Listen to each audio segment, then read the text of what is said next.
আমি তৈরি করব একদম ইউনিক একটি বিস্কুট। টক দইয়ের সঙ্গে কিছু উপকরণ মিশিয়ে বিস্কুট তৈরি করব। বিস্কুটটা আমরা অনেকভাবেই তৈরি করি, তো আমি আজ একটু নতুনত্বভাবেই বিস্কুট তৈরি করব। Welcome back to my channel S কিচেনের পক্ষ থেকে আমি শেফালি নিয়ে এসেছি আপনাদের জন্য আরও একটি নতুন স্বাদের নতুন রেসিপি। টক দইয়ের সঙ্গে কিছু উপকরণ মিশিয়ে বিস্কুট তৈরি করব। তো এখানে নিয়েছি কিছু উপকরণ। নিয়েছি ময়দা, এখানে আমার আছে 225 গ্রাম ময়দা, আছে 150 গ্রাম সুজি, নিয়েছি পরিমাণ মতো চিনি, হাফ কাপ রিফাইন তেল, আর নিয়েছি এই কাপের 3 ভাগের 2 ভাগ টক দই। টক দইটা কিন্তু আমি জল ঝরিয়ে নিয়েছি। আরও অন্য অন্য উপকরণও আছে। আমার আরও নিত্য নতুন রেসিপি পেতে আমার চ্যানেলটিকে সাবস্ক্রাইব করুন আর পাশে থাকা বেল আইকনটিকে অল করে রাখুন, যাতে সবার প্রথমে আমার নোটিফিকেশান আপনার কাছে পৌঁছে যায় আর আপনি অতি সহজেই দেখে নিতে পারেন। দেখুন, এখানে আমি রিফাইন তেল নিয়েছি। আপনারা চাইলে বাটার একটু গলিয়ে নিতে পারেন বা ঘিও কিন্তু ব্যবহার করতে পারেন। তো দেখুন, এখানে আমি নিয়েছি 50 গ্রাম ভাজা বাদাম, দেখুন, আর দিয়ে দেব কয়েকটা আমন্ড। আপনারা চাইলে এখানে কিন্তু কাজু বা অন্য ড্রাই ফ্রুটও ব্যবহার করতে পারেন। তো এটা আমি 1 থেকে 2 বার একটু মিক্সিতে ঘুরিয়ে নেব। তো ঘুরিয়ে নিয়ে ফিরে আসছি। দেখুন, বাদাম আমি গুঁড়ো করে নিয়েছি। দেখুন, খুব কিন্তু গুঁড়ো করিনি, একটু আস্তে আস্তে থাকবে আর একটু ভাঙা থাকবে, এমনই কিন্তু হলে গালে পড়লে বিস্কুটটা খেতে ভালো লাগবে। আর এদিকে কিন্তু চিনিটাও আমি গুঁড়ো করে নিয়েছি অফ ক্যামেরায়। এবার দেখুন, নিয়ে নিলাম একটা বাটি। এবার এখানে আমি দিয়ে দেব ময়দা। তবে আমি এখানে ময়দা ব্যবহার করছি, আপনারা চাইলে কিন্তু আটা দিয়েও এই বিস্কুট তৈরি করতে পারেন। আর দিয়ে দেব সুজি, আর দেব, দেখুন আপনারা দেখে বুঝে নেবেন, একদম সীমিত পরিমাণে বেকিং সোডা, পাউডার নয় কিন্তু। আর দেব স্বাদটা বাড়ানোর জন্য পরিমাণ মতো লবণ।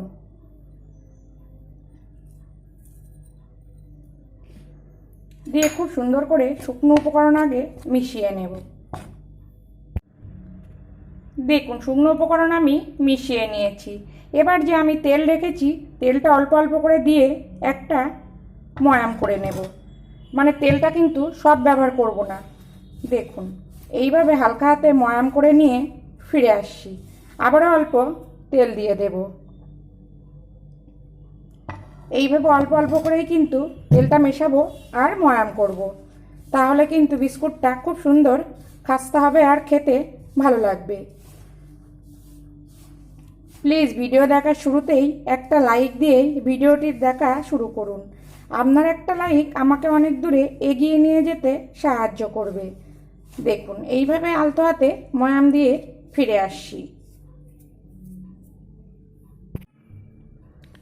দেখুন, 10 মিনিট ধরে আমি ময়াম করে নিয়েছি। আর ময়ামটা দেখুন কত সুন্দর হয়েছে। যত ভালো ময়াম হবে তত কিন্তু বিস্কুটটা খেতে ভালো হবে। আর দেখুন, হাফ কাপের থেকে একটুখানি কম তেল আমি ব্যবহার করেছি। তো এখানে এবার আমি দিয়ে দেব গুঁড়ো করা বাদাম, আর দেব চিনি। চিনিটা আপনারা আপনাদের পরিমাণ বুঝেই কিন্তু ব্যবহার করবেন। যে যেমন মিষ্টি খাবেন সেটা বুঝেই চিনি ব্যবহার করবেন। তো এবার খুব সুন্দর করে আবারও একবার মিশিয়ে নেব।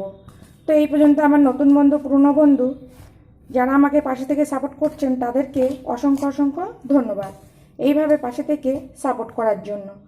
আর যারা সাধারণ দর্শক আমাকে সাপোর্ট করে সামনে এগিয়ে নিয়ে যাচ্ছেন, তাদেরকেও অসংখ্য ধন্যবাদ এভাবে এগিয়ে নিয়ে যাওয়ার জন্য। তো দেখুন, খুব সুন্দর করে আমি মিশিয়ে নিয়েছি। এবার দেখুন, যে দই আমি রেখেছিলাম, দইয়ের থেকে কিন্তু জলটা ঝরিয়ে নিয়েছি। অবশ্যই কিন্তু জল ঝরিয়ে নেবে। এইবার দেখুন, যে দই আমি রেখেছি, এবার আমি দই দিয়ে ডোটা মেখে নেব। অল্প অল্প করে দই দেব আর মেখে নেব। এখানে কিন্তু জল ব্যবহার করব না, প্রয়োজনে আমি আরেকটু দই ব্যবহার করে নেব। আর এই ডোটা কিন্তু খুব নরম হবে না, আবার খুব শক্তও হবে না। তো ডোটা রেডি করে নিয়ে ফিরে আসছি।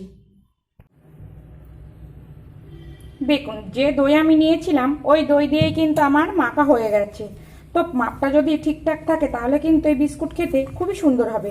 তো দেখুন, এই মেখে রেখেছি। তো এখানে সুজি দেওয়া আছে, এই মাখাটা কিন্তু আরও টাইট হয়ে আসবে। তো এটা আমি ঢাকা দিয়ে 30 মিনিট রাখবো। তো 30 মিনিট পরে আমি ফিরে আসছি।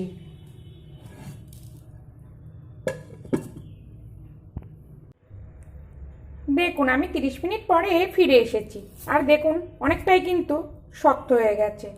এবার নিয়ে নেব একটা চাকি, আর এটা আমি ছুরি দিয়ে দুভাগে ভাগ করে নেব।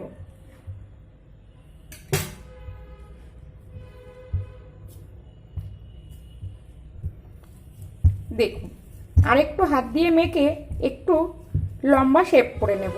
তো লম্বা শেপ করে নিয়ে ফিরে আসছি।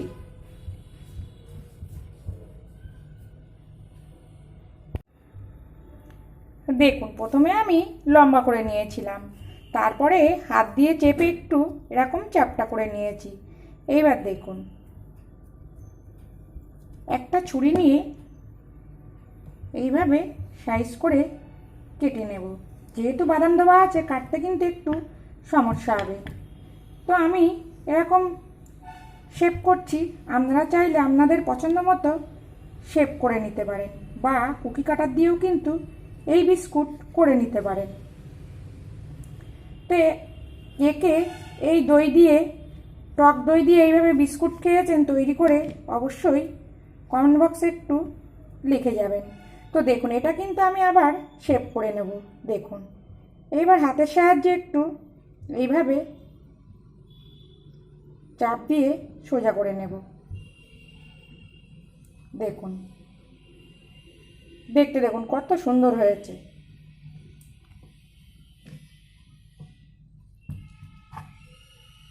এই একইভাবে আমি সব বিস্কুটগুলো গড়ে নেব। গড়ে নিয়ে ফিরে আসছি। দেখুন,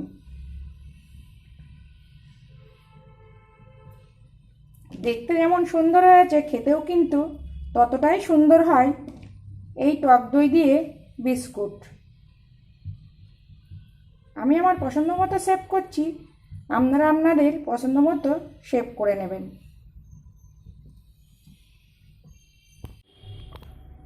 দেখুন, আমি একইভাবে সব বিস্কুটগুলো ছুরি দিয়ে কেটে নিয়েছি। আর যে সাইডগুলো বাদ গিয়েছিল সেটা দিয়েও দেখুন একটা অন্য ডিজাইনের বিস্কুট আমি করে নিয়েছি। তো অন্যদিকে কিন্তু আমি তেল গরম বসিয়েছি। এবার আমার ভাজার পালা। দেখুন, তেল কিন্তু খুব গরম হয়ে গেছে। এবার গ্যাসের জোরটা একদম লোতে করে দেব। দিয়ে যে বিস্কুটগুলো করে রেখেছি বিস্কুটগুলো দিয়ে দেব।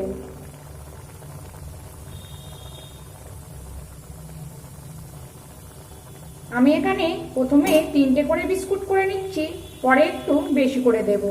এবার গ্যাসের জোরটা মিডিয়াম করে দেব। হাইতে কিন্তু ভাজা যাবে না, তাহলে ভেতরটা কাঁচা থাকবে, উপরটা কিন্তু লাল হয়ে পুড়ে যাবে। দেখুন, উপরটা দেখুন লাল ভাব চলে আসছে। আর আপনারা দেখেই বুঝে নিন গ্যাসের জোরটা আমি কেমন রেখে ভাজছি।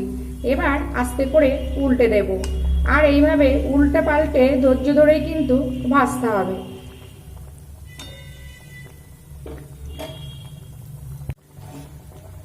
দেখুন, বিস্কুটগুলো আমি উল্টে পাল্টে লাল করে ভেজে নিয়েছি। আর যখন তুলবো অবশ্যই কিন্তু গ্যাসের জোরটা হাই ফ্লেমে করেই তুলতে হবে, তা না হলে কিন্তু তেল ছোপ করবে। তো বিস্কুটগুলো এরকম ফেটে যাচ্ছে মানে পুরো পারফেক্ট বিস্কুট আমার রেডি হয়ে গেছে। তো দেখতে দেখুন কত সুন্দর, খেতেও কিন্তু ততটাই সুন্দর। দেখুন কত সুন্দর দেখতে হয়েছে। তো তেলটা ঝরিয়ে নেব। আর এই তেলটা কিন্তু একটু গ্যাসটা বন্ধ করে দিয়ে ঠান্ডা করেই তবেই কিন্তু বিস্কুটগুলো আবার আমি ছাড়বো। তো একটু ঠান্ডা করেই ফিরে আসছি। দেখুন, তেলটা কিন্তু ঠান্ডা করে নিয়েছি। গরম তেলেই কিন্তু কখনোই এই বিস্কুটগুলো ভাজবেন না, তাহলে কিন্তু আবারও বলছি উপরটা পুরো পুড়ে যাবে আর ভেতরটা কিন্তু কাঁচা থাকবে। তো একইভাবে আমি সব বিস্কুটগুলো ভেজে নিয়ে ফিরে আসছি। আর দেওয়ার সঙ্গে সঙ্গেই কিন্তু নাড়তে যাবেন না, এক পিঠ হলে তবেই কিন্তু নাড়বেন। দেখুন একইভাবে আমি সব বিস্কুটগুলো ভেজে নিয়েছি, আর দেখতে দেখুন কত সুন্দর হয়েছে, খেতেও কিন্তু ততটাই সুন্দর। তো আপনারাও বাড়িতে দই দিয়ে এইভাবে বিস্কুট তৈরি করুন, আশা করছি খেতে খুবই ভালো লাগবে। আর যদি ভালো লাগে প্লিজ প্লিজ আমার চ্যানেলটিকে সাবস্ক্রাইব করে পাশে থাকুন। আর খুব ভালো লাগলে প্লিজ একটা লাইক আর সঙ্গে একটা শেয়ারও করে দিন। তো দেখুন কতটা মচমচে আর শক্ত হয়েছে দেখুন। তো চায়ের সঙ্গে কিন্তু এই বিস্কুট পুরো জমে যাবে। তো আমি আবার ফিরে আসবো নতুন কোনো রেসিপি নিয়ে। সবাই ভালো থাকবেন, সবাই সুস্থ থাকবেন।